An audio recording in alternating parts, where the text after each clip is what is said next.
Let's be vulnerable. I'm so vulnerable. Let's be vulnerable. I'm so vulnerable. Happy New Year. What up, though? This is the Jelly Lounge radio show where we discuss politics like family. That's the theme song, Vulnerable, for my upcoming double album, Jelly for Life, Jelly Forever. My host, Jelly. Hope your new year came in nicely for you. You know, um, we just put in and we installed a new mayor, first female mayor of Detroit, Mayor Sheffield, sworn in this week. She started off by helping out at the food centers, serving food. Off to a great chart, giving back to the community, very accessible. Same as Mayor Duggan's done a lot of great things for Detroit. We love her to keep us in the right direction, keep growing, making us a major tourist spot. A lot of great things going on in the city of Detroit. A lot of rebuilding around the surrounding areas of Detroit as well, besides just midtown, downtown. Looking forward to. Definitely cold. We done seen some snow. It's January. We had a nice little run for Christmas. It was clear. Go barbecue, all that good stuff. But hey, it's supposed to be warm 40s next week. For here, that's warm. For people I know in other warm states like California, that be talking trash. Like, man, it's cold, 50 degrees. I'll be on my Daffy Duck like you insufferable right now. We doing like 15 degrees over here. You talking that bull crap about it's cold at 50. Detroit get kind of cold out here. But we do have stuff for you to do if you love the winter fun. We have Campus Marshall had the rolling rink, skating rink, ice skating rink that a lot of people take part of. Voted one of the best from ice skating magazines, and it's huge. I ain't done it yet because I don't feel like falling on my butt. 47, but I don't know if I want to get those bumps and bruises. But it looked fun. I might try it, check it out. We got the Cadillac Lodge. You go get warm, get some cocoa. We got the Beacon Park. They have a Candyland theme with large lights, holiday figures. That's going to January 19th.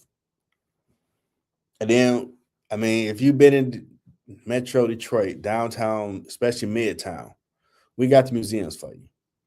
We got the Detroit Institute of Art, so wonderful if you want to be the artsy, high-end type. We got that for you over there. We had the Charles H. Wright Museum or African Museum. Not too far down, we had the Michigan Science Center. They redid that. That's nice as well if you went to science.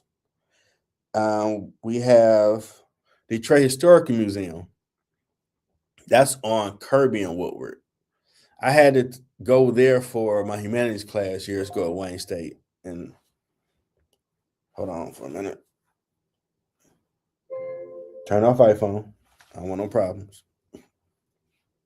You'll need to unlock your iPhone first. Yeah. Thank you. I forgot to cut that off because I don't want to get knocked off. And when I went down there, it had Detroit from the 1800s, how it looked. And that was incredible to check out downtown.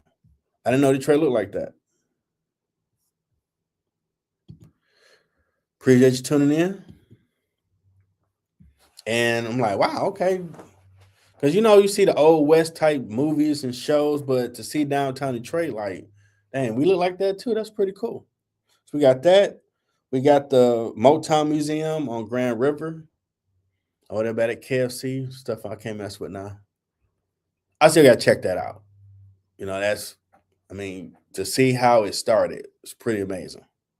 The stuff they used to make the great music that came from it. And we have, I'm pretty sure some other stuff I mean, they just rebuilt downtown with a lot of new stuff. So the Riverwalk, you can walk from the Renaissance Center all the way down to Belle Isle now, I believe. And we sit right across from Canada, which I think is one of the dopest thing about the city of Detroit. If you're downtown looking off on Detroit River, you can look right across to Canada, literally right next to another country. Thanks for tuning in. Now, for us Detroiters, because when you can drink in 19 over there, so that was the hangout spot coming up. We over there getting it in, having fun, music cafe, Don Cherries. I still ain't been over there during the daytime. I plan to go. Appreciate you. It might be the same person. Okay. And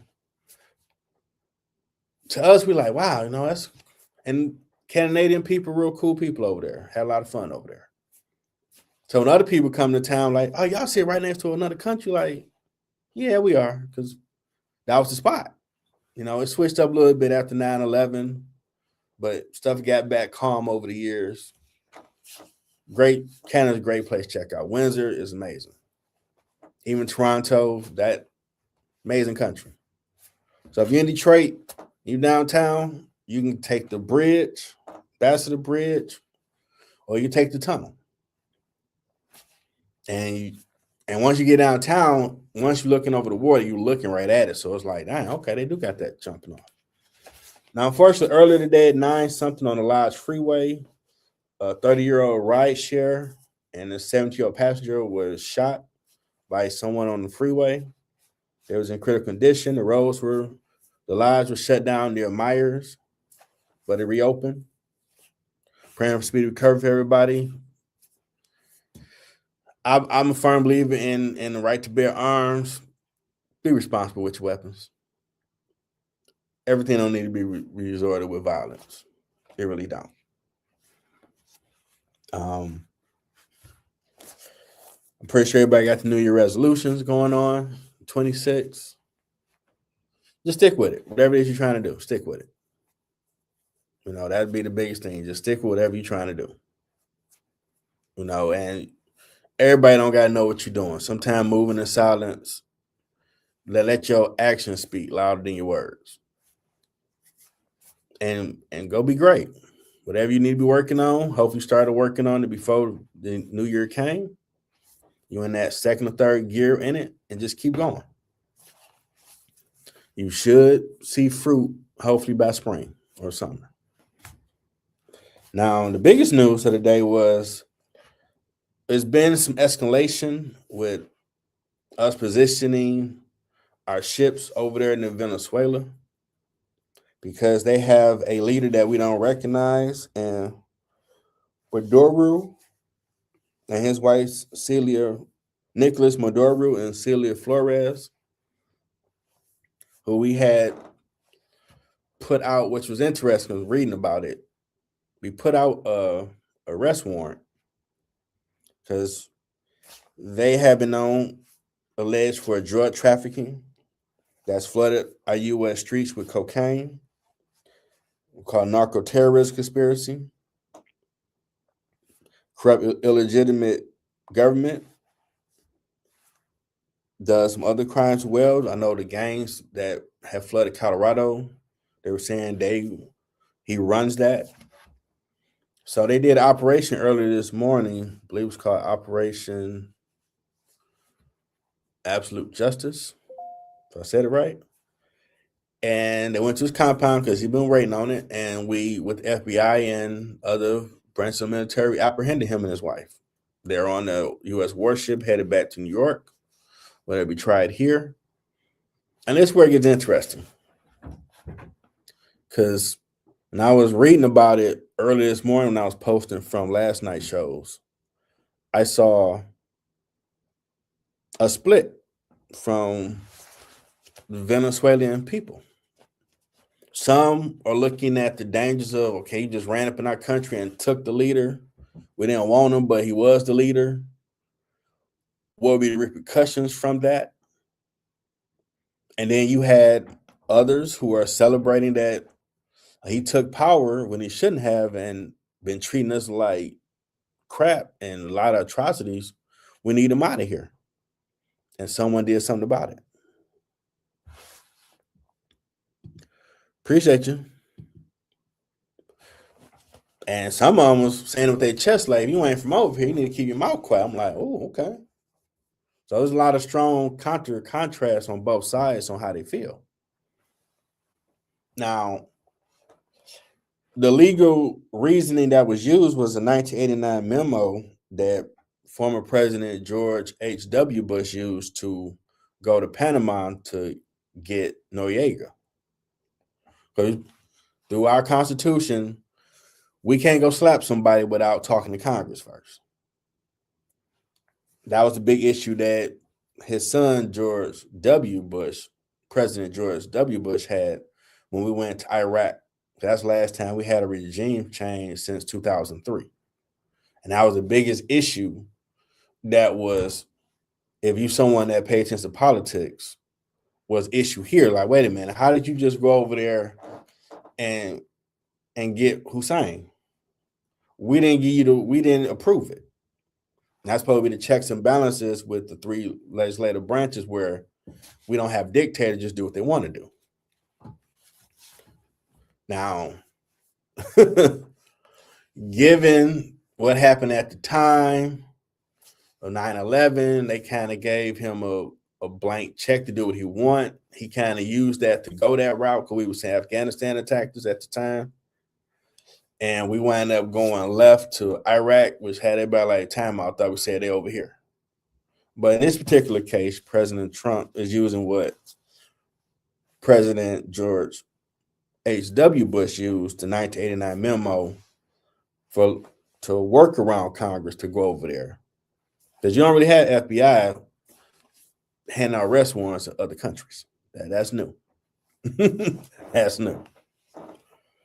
But the people are celebrating. I read the comments. You see people happy that this dude is out of power.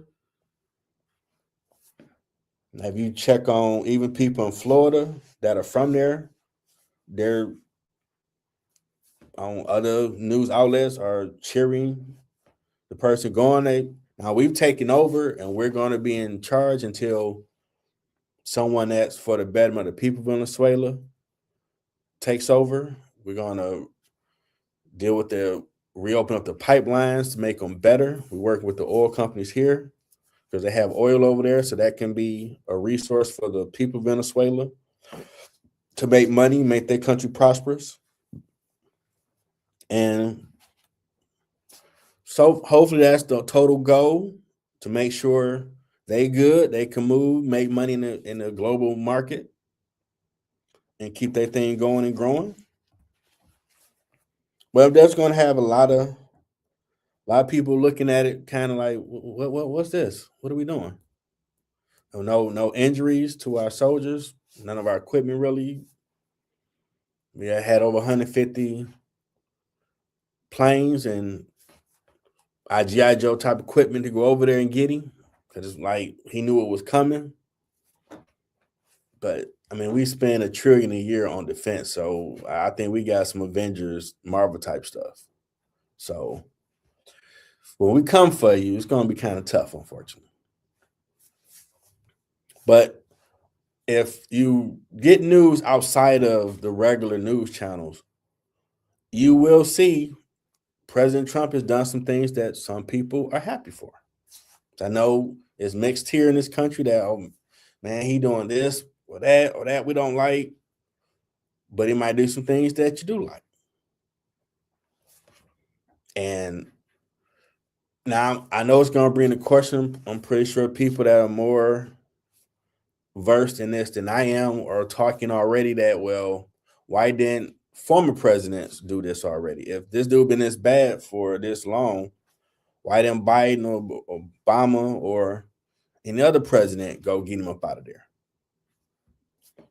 Just for me from afar, I would assume when you do it, just like we did with Iraq, and we wound up being over there over 10 plus years dealing with that situation, if you upseat someone out that chair, you got to hold it till you put a better infrastructure in. And that can be more of a daunting task than what you want to do. So that aspect of it, I can understand that. Yeah, he's bad. We need to deal with him, but well, what's the plan B? Because him saying that we're gonna run it for now, well, that's a lot. Now you gotta delegate resources to Venezuela to put in place a structure to run the country till someone the people want in there that's gonna do right by the people of Venezuela is in power. And maybe set some parameters so maybe no other dictators don't just say, well, we'll wait out the US when they leave. Everybody got their camera moments, they happy, yay. We're gonna sit back in the cut. When they all gone, we're gonna run up in here at midnight and take it back over and we're gonna run. So I'm assuming these contingencies, you gotta think about that. Okay, well, we don't want another Manduro to take over. We want that to end to where they have a good power structure going forward, where it's good leaders running this country and the people are good. And that's what America says we want to do. Now, I've always said it, even when he first ran and won. If he play it right, President Trump could go down one of the greatest presidents ever if he do the right things. Jeff, you sound crazy. You can't be saying this before COVID. I'm saying after COVID. And it's still on the table. If he do the right things that he should do, he could go down as a great president. You might not like everything he do, but his name won't be mud when it's all said and done when he leave office. I mean, someone said it before, like, maybe God allowed him to be there for a reason. I mean, he's not owned by a corporate interest because he's already a billionaire, so you can't tell him, well, I put you in the presidency, so you better do what I want. He got money. So if it's just a goal to make sure the people was good and I want to do some good with that seat, this, from what I read, I don't know if it's 50-50, the people of Venezuela, how they feel about this, but there's a lot of people that feel he did a good thing. So definitely the logistics of it's going to be the big thing going forward. I'm pretty sure you're going to hear on the news most of the week going forward, okay, how is this going to play out? International leaders are now responding, looking at, okay, the U.S. just ran up in there and took him out that seat.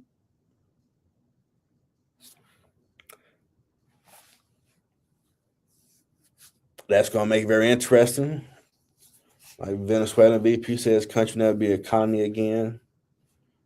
I mean, I never heard of you getting the husband and the wife on the indictment form. Like, wow.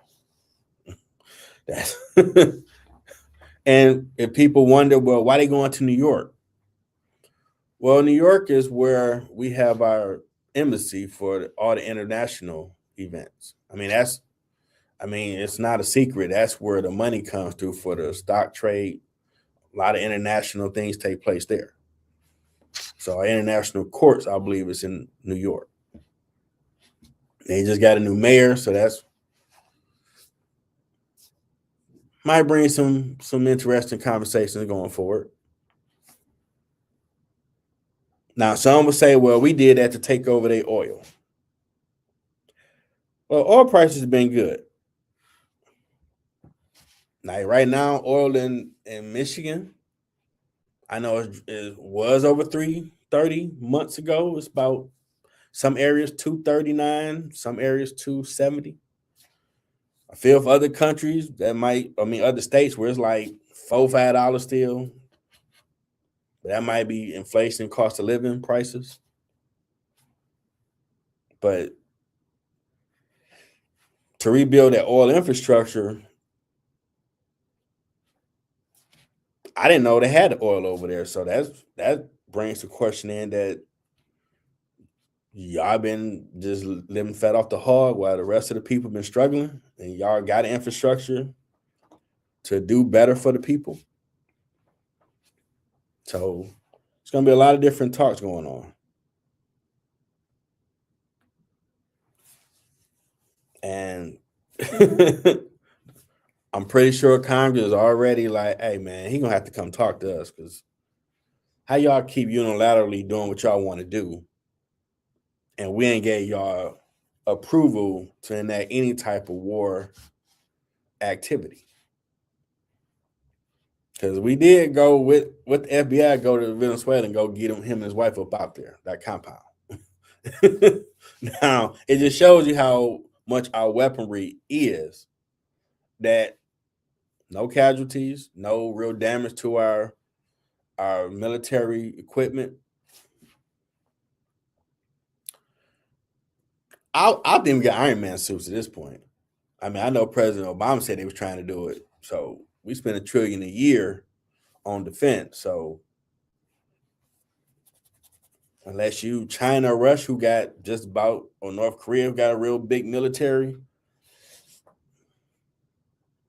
you ain't really seen I might use like this in a long time to help the people. Because all I heard from watching President Trump talk about it was he's a very bad man. We need to get him out that seat, get this thing working in the best interest of the people of Venezuela. So they got money coming in, everybody good. Sounds presidential. I know what the hell I'm not a Republican, I'm not a Democrat, I'm independent. With moderate conservative views. I see both sides. Both sides are to extreme implementation on average. But Trump is not your typical Republican president either, because he was a Democrat for years. He gave money to all sides, even independents. So you ain't seen something like him before, and he's a billionaire. That might make you mad, but at the same time, no one put him in power on what we have seen so far over the years. So he can tell you to shut up and not, well, dang, so and so put me in. I gotta get their list of stuff they want. I gotta start checking off. Like, nope, I'm not beholden to none of y'all. He gives his salary away every year. So, I mean, just looking at what I read from the people of Venezuela, the pros and cons, mostly are good that he went and did it. Guys gotta shout him out. Shout President Trump on helping some people in the country that need some help. The logistics is going to be the issue going forward to us running until they get the right infrastructure in place. It's going to be the biggest issue. And if you pay attention to it this week, it's going to be more people talking about, well, Congress should have been involved. Well, why are they coming here? All those type of things. I'm definitely happy no military soldiers were hurt, because we need to make sure they are taken care of better even when they leave duty. We don't discard them for what we asked them to do for the betterment of our country. Shout out to all military, whoever served. Thank you for your service. We're going to see what it do. For middle ground and ground floor tonight, it's going to be reruns. Next week, everything's going to be new episodes. Need a little break. And a lot of stuff going on, so ground floor, we're going to be cooking. My third mom, Dr. Lisa Fuller, she got an amazing book she wrote. We're going to talk about that for interview next Friday. I don't think I have an interview that Saturday, but sports, got to talk about sports. The ground floor, we got some good stuff to talk about that as well. And we may touch on our 30-year reunion this year, class 96. Wow. It's here. That's crazy. Well, I hope you enjoy the rest of the weekend. Do something for yourself. Check on your people. Till next time, everybody. Thanks for tuning in to the latest episode. Hope you enjoyed the show. If you want to purchase my latest products, my books and music, go to Amazon.com. I have new merchandise on the way. Subscribe to my YouTube channel, Middle Ground with JLE Network. Thanks for coming.